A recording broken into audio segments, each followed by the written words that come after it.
Magandang araw sa ating lahat. Narito ang pinakabagong update sa lagay ng ating panahon ngayong araw ng October 26, 2024. Bago tayo magpatuloy, kung hindi pa kayo nakasubscribe, please hit the subscribe button para lagi kayong updated sa ating mga weather forecasts at balita. At huwag kalimutang i-share ang video na ito para makapagbigay tayo ng babala at impormasyon sa ating mga kababayan. Sa kasalukuyan, may dalawang bagyo tayong minomonitor sa labas ng ating area of responsibility. Ang unang bagyo ay si dating bagyong Christine na may international name na Trami. Huli itong namataan sa layong 630 kilometers, kanluran ng Bacnotan, La Union. Patuloy pa rin itong nagdadala ng lakas ng hangin na umaabot sa 95 kilometers per hour malapit sa gitna at may pagbugso na umabot sa 115 kilometers per hour, kumilos ito pakanluran sa bilis na 20 kilometers per hour. Sa mga susunod na araw, posibleng hilahin ito ng mas malakas na bagyo mula sa silangan ng ating area of responsibility. Bagamat hindi inaasahang tatama muli si Christine sa anumang bahagi ng bansa, dapat pa rin tayong maging mapagmatyag. Samantala, ang ikalawang bagyo na ating minomonitor ay may international name na Kongray. Huli itong namataan sa layong 1,825 kilometers silangan ng Central Luzon at taglay nito ang lakas ng hangin na 65 kilometers per hour malapit sa gitna at pagbugso na umaabot sa 80 kilometers per hour. Kumilos ito ng medyo mabilis sa bilis na 35 kilometers per hour.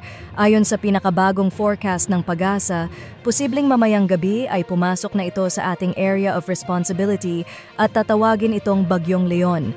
Sa susunod na araw, inaasahang lalakas ito at magiging severe tropical storm, patuloy na kikilos pakanluran.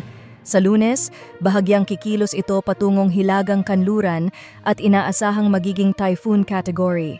Sa kasalukuyan, hindi ito nakikitang tatama sa anumang bahagi ng ating bansa, ngunit dahil sa cone of probability, posibleng lumapit pa ito sa bansa. Maari rin itong magdulot ng epekto mula sa outer rain bands nito, particular sa silangang bahagi ng Northern Luzon, kaya't mahalagang maging handa sa posibleng pagtaas ng sitwasyon. Para sa lagay ng panahon ngayong araw, asahan ang maulap na kalangitan na may mga kalat-kalat na pag-ulan, pagkidlat at pagkulog sa bahagi ng Occidental Mindoro at Palawan, dulot ng trough or extension ni Bagyong Christine. Sa buong Visayas at Northern Mindanao, mararanasan din ang maulap na kalangitan na may kalat-kalat na pag-ulan dulot ng southwesterly wind flow. Maging sa Metro Manila at iba pang bahagi ng bansa, asahan ang mga localized thunderstorms lalo na pagsapit ng hapon o gabi.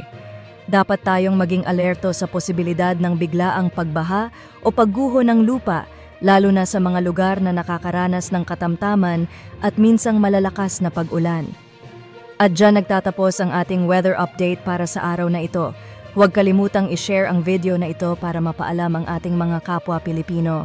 Please give this video a thumbs up, mag-subscribe na din kayo sa ating channel para lagi kayong updated sa mga weather forecasts at pindutin ang notification bell para wala kayong ma-miss na mga importanteng balita.